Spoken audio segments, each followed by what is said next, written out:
Welcome into College Football Breakdown with Kelly in Vegas. We'll be going over 3 games, plus get her insights on sports betting, all to do with Las Vegas. So Kelly, welcome to the show. How are you doing today?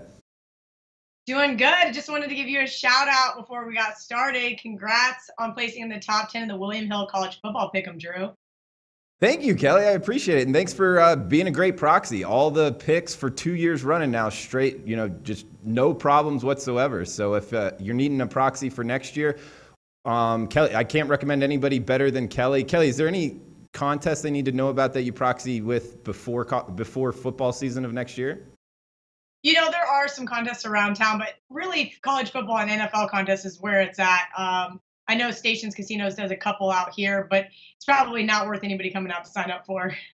Okay. Well, yeah, no, appreciate the shout out, and make sure to give Kelly a follow on Twitter at KellyInVegas. But Kelly, let's get into the 3 football games on the Saturday slate, 12 noon Eastern time in the Big Ten. The first game, 337, 338, Minnesota Northwestern. Looks like Northwestern's laying -7 at BetOnline, -7.5 at 5 Dimes on the SBR odds screen right now. 46 the total at Penny, 44.5 at BetOnline. So some opinion on this total right now. How are you looking to bet it?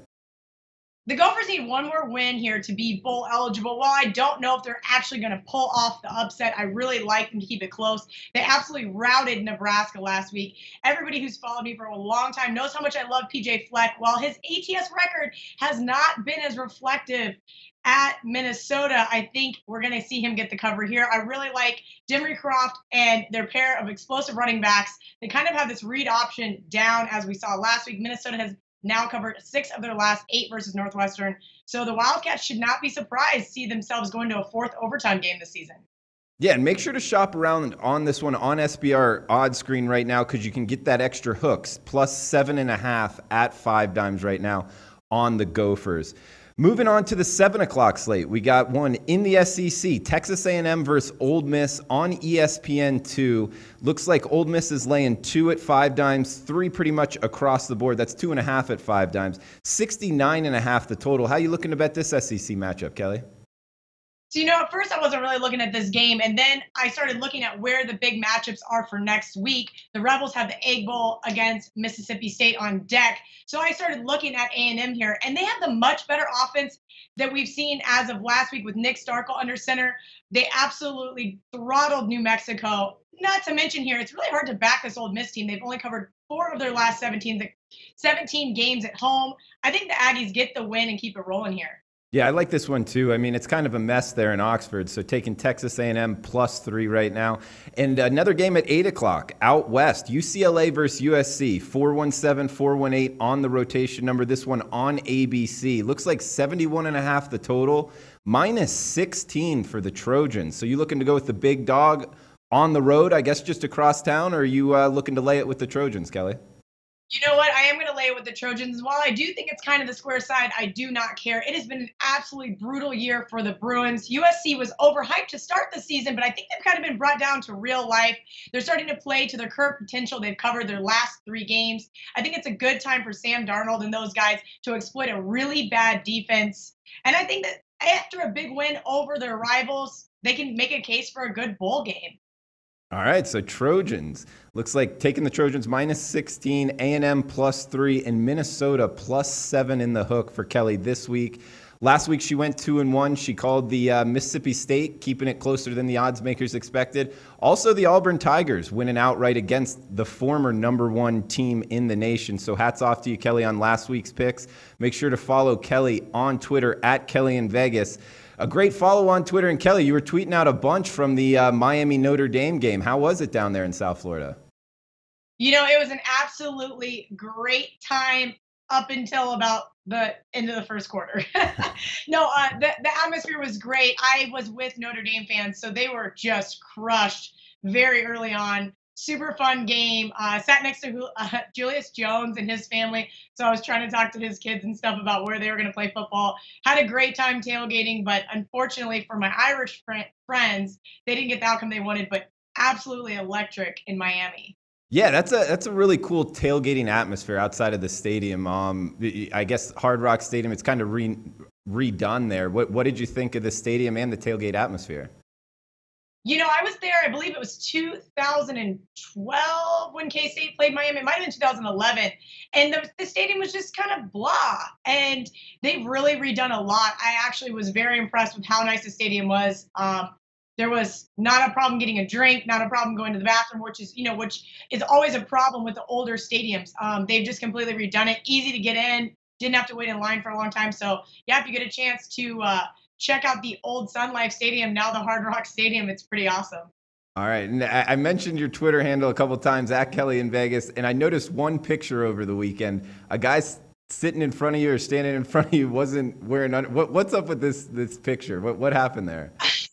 This is what happens when you let Kelly with some cocktails start going on Twitter. So basically, it was funny. One of the kids that was sitting next to me had pointed out. He was like, "What happened to that guy's pants?" And I looked down. I'm like, "Oh, come on, man! You don't have any underwear on, and you split your pants open."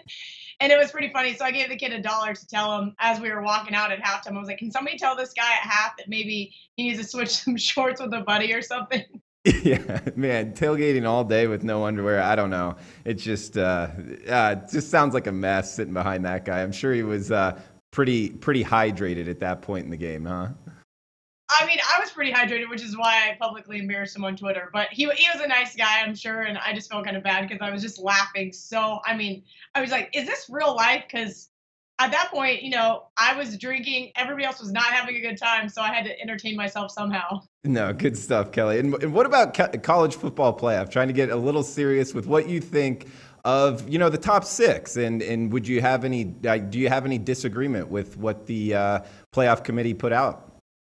I did watch last night, and it was I hardly ever get a chance to watch it on Tuesday nights, but I was checking it out, and I agree mostly with the top six. I did have an Ohio State fan text me today, and he's like, what is our odds? And I was like, it's plus 2,500. And he's like, okay, I need to get out there and put a bet down. And I go, you know what? You're gonna need some definite losses, not only this weekend but next weekend, and then you're going to need teams to get snubbed, kind of similar to the last time they won the national championship when Baylor and TCU both got snubbed. So it's interesting. We'll see how the next couple weeks goes. There's a couple of really good games left, and hopefully we can see a shakeup in the top four. That's always fun to to see some hearts get broken and to see some teams that you didn't think get in. And Kelly, in your opinion, if Auburn loses, what two-loss team makes it in? Would it be Ohio State? Or, I mean, I guess Notre Dame was actually ranked ahead of them, so would they go? I don't know, man, because it all depends. This was actually a conversation I had last night with a friend. Do you take into account getting absolutely blown out? So we see this Ohio State team get beat really bad by Iowa. They got beat really bad by Oklahoma. And then you had Notre Dame, who up until last weekend had only lost to Georgia by a point, which I think really helped when Georgia was number one. Now Georgia's got one loss after getting beat really bad by Auburn. And Notre Dame it was from the very beginning, there was no contest on who was going to win that Miami Notre Dame game. So it is tough. I don't really know which two-loss team should get in, but I think that the margin of victory should be taken into account, which is why we saw last week Urban Meyer absolutely leave his foot on the gas when beating up on Michigan State, because he knows that at some point, some of the voters are going to take that into account. Yeah, and do you think that that's a valuable handicapping angle going forward on the Buckeyes, to maybe lay it with the Buckeyes knowing in the third and fourth quarter they're going to look to pour it on? I did suggest that to some of my players last week. I said, listen, I'm not playing Ohio State because we had missed the 14.5. I go, but they are the right side, it looks like. And then, right in the middle of the third quarter, I'm going, why didn't I even think of this, that Urban Meyer, once he got a lead, was just going to absolutely do that? And so it's something to consider, that certain coaches don't take their foot off the gas, as we saw last week with Mark Richt, as we saw last week with Gus Malzahn. Certain coaches just will lay it on thick. So it's absolutely something to take into account when handicapping. I think this week, which is why I like USC, I think that they're going to have to make a case for themselves to, as a two-loss team, possibly get in if we see some more upset. Yeah, absolutely. I mean, I think it seems like for the past couple of weeks, people saying, the Pac-12 is definitely out. And then you see the Trojans starting to creep up there. They do have a brand name, only 2 losses. So if they start pouring it on, win the Pac-12, you think they have an outside shot at making it in? I think they have a really outside shot. I think Ohio State would probably get in before them, but you're right. They do have a brand, and that is why we saw Ohio State get in a few years back over TCU or Baylor because, the Big 12 didn't have they didn't have a championship game. So it was easier to make a case for these other teams. Well, it's also easy to make a case for teams with really large fan bases and lots of money. So USC is one of those teams. I think they, like I said, don't have a shot as the Buckeyes, but I think that there is a really good chance if we see some upsets, like you said. If Auburn beats Alabama, do we see this Auburn team possibly get in? So it is what it is at this point, and we just kind of have to, like I said, I'm going to cheer for lots of upsets because that's my favorite thing to do. Yeah, chaos is what it's all about this time of year in college football. Well, Kelly, great show. Thanks for joining us, and we'll be back next week. Hey guys, thanks for tuning in to our channel. Now, we've put a lot of work into producing all these free videos, so please help us out and keep all our content free for you forever by simply liking, sharing, commenting, and subscribing. Now, not to mention, a visit to our industry-leading website will warm the hearts of all our SBR employees, especially myself. Now, the links are over there to the left, so do check those out. Thanks for watching.